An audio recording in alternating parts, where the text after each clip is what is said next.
مسعود بک کے حوالے سے ہی کوئی فردر ان پہ تھوڑی سی بات ہم کر لیں، کیونکہ آج کی گفتگو پتہ نہیں اس حد تک تھوڑی سی آرگنائزڈ رہی، میرا فلو کی وجہ سے جی میں ابھی لاہور اصل میں آیا تھا، تو یہ بعض آپ کی اسموگ کی طرح کا جو ماحول ہوا ہے کچھ، تو حضرت شیخ مسعود بک کے حوالے سے ان کی ایک تو انٹرسٹنگ چیز، دونوں چیزیں، ایک تو ان کی ہم میرات العارفین جو ہے، اس کے علاوہ ان کا ایک دیوان جو ہے شاعری پہ ان کا جو کام ہے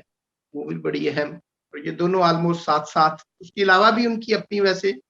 کچھ کتابیں اور کچھ تحریریں ہیں، لیکن یہ دو زیادہ ان میں سے عشق نامہ کے نام سے، روائے کے نام سے، روائے ہے، عشق نامہ ہے، پھر اسی طرح نکات العاشقین غالباً ایک ان کی تحریر بھی، لیکن زیادہ ان کی یہ پاپولر میرات العارفین اور ان کا پرشین میں ہی دیوان ہے ان کا۔ اس میں ویسے میرات العارفین میں عربی کے اصطلاحات بھی انہوں نے کافی ساری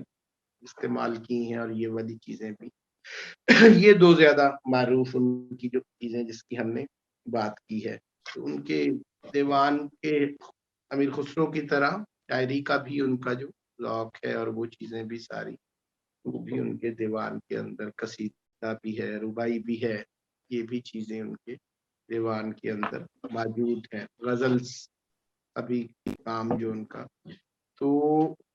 یہ تو ہے ہی۔ لیکن میرات العارفین کے اوپر بات سے پہلے تھوڑی سی میں اس کا ایک تعارف سا دینے سے پہلے، کیونکہ وہ ہم ہندوستانی چشتی تصوف کے اندر وحدت الوجود کی جو ویسے ہم نے جیسے بات کی حضرت نظام الدین اولیاء کے یہ ڈسائپلز کے حوالے سے زیادہ، تو کچھ تحریریں ہیں جن کا ذکر ملتا ہے کہ حضرت نظام الدین اولیاء سے پہلے حضرت معین الدین چشتی اجمیری رحمۃ اللہ علیہ کے جو حضرت قطب الدین بختیار کاکی، ایک طرف تو یہ چینج جو جیسے چل رہی ہے، اس طرح دوسری طرف جو حضرت ناگوری والا جو سلسلہ تھا، تو اس کی بھی کچھ ملفوظات یا ایک آدھ کوئی تحریر ایسی تھی کہ جو آگے چشتی جماعت خانوں میں، اور یوں کہہ لیں کہ تربیت کا جو نظام تھا چشتیوں کے ہاں، اس کے اندر اس کی بھی ایک اہمیت رہی بعد میں، اور لوگ اس کا بھی تذکرہ۔ اسی طرح بعد میں حضرت بابا فرید الدین گنج شکر سے ایک تو یہ حضرت نظام الدین اولیاء والا جو سلسلہ یا چین چلی، تو ایک جو حضرت جمال الدین ہانسی والا جو سلسلہ تھا، تو اس میں بھی کچھ اشارات یا یوں کہہ لیں آپ اس حوالے سے کچھ ریٹن چیزیں یا ملفوظات ہی کی جینر کی کچھ چیزیں جو ہے وہاں بھی کچھ ڈیولپ ہوتی رہی، لیکن باقاعدہ ایک توحید کے اوپر، وحدت الوجود پہ اور تصوف پہ ایک باقاعدہ تصنیف جو اس اعتبار سے اور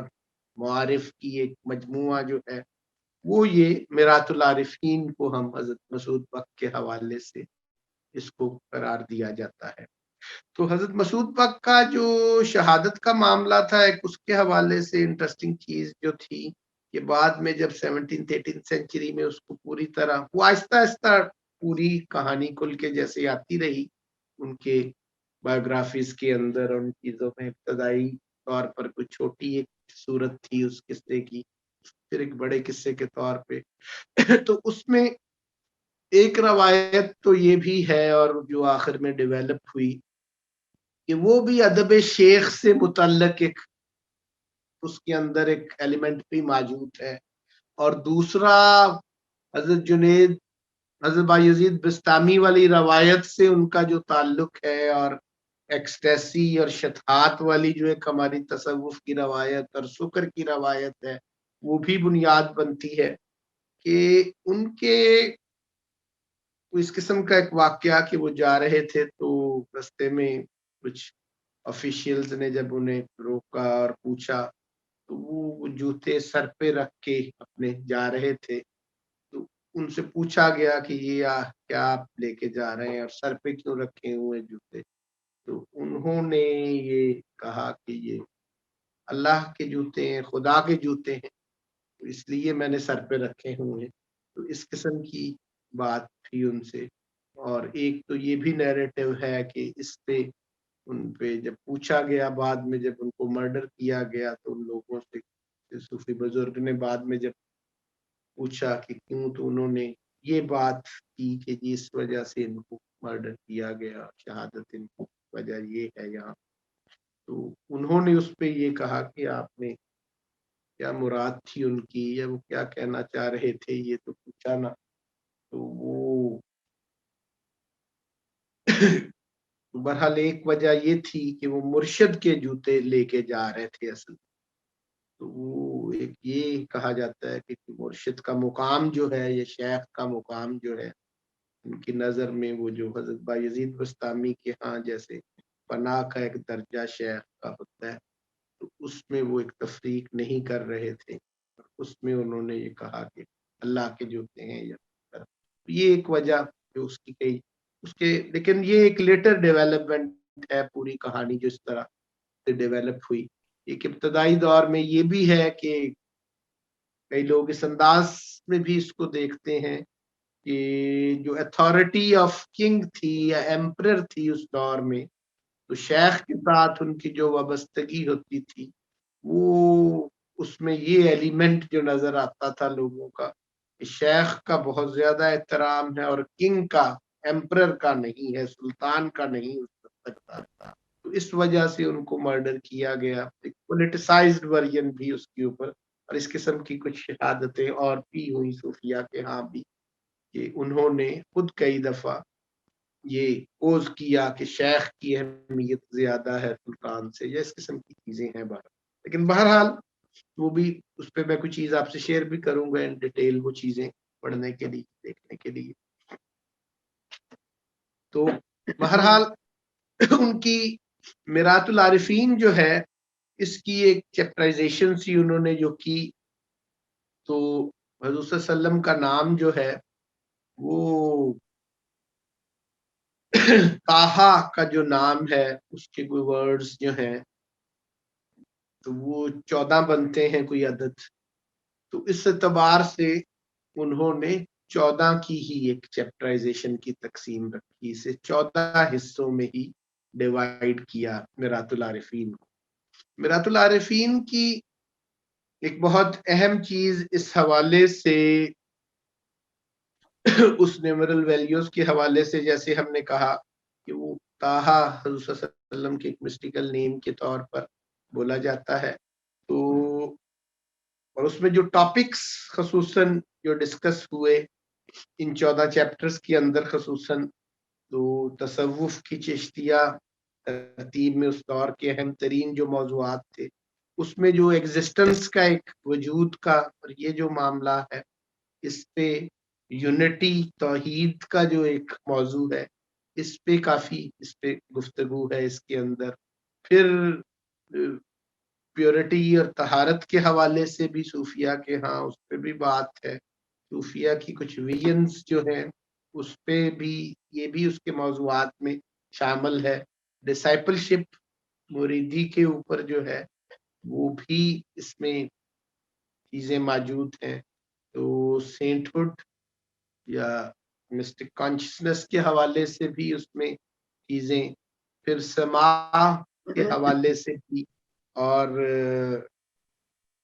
روح کے حوالے سے بھی ایک گفتگو اس کے اندر موجود ہے. تو لیکن کچھ سائیکو فزیکل سٹیٹس جو ہیں صوفیہ کی اس کے حوالے سے بھی کچھ پورشنز اس میں آپ کو گفتگو کے نظر آئیں گے. تو پھر کچھ موضوعات کی جو ڈیٹیلز جیسے عشق کے حوالے سے ان کے ہاں عقل اور عشق کی جیسے ایک تقسیم کا جو معاملہ جیسے ہم اقبال کے ہاں جن میننگ میں بعد میں دیکھ رہے ہیں تو جیسے اپنی وہ کہہ لیں کہ جینیالوجی آف ریزن کی جب ہم بات کرتے ہیں تو کہتے ہیں کہ مختلف ادوار میں ریزن سے کارٹیسین ریزن جو ہے اور طرح کی ایک ریزن ہے جو ریشنلزم اس کے ہاں جو ہے امپیریسزم کے مقابل رکھ کے جیسے ہم دیکھتے ہیں, یا پھر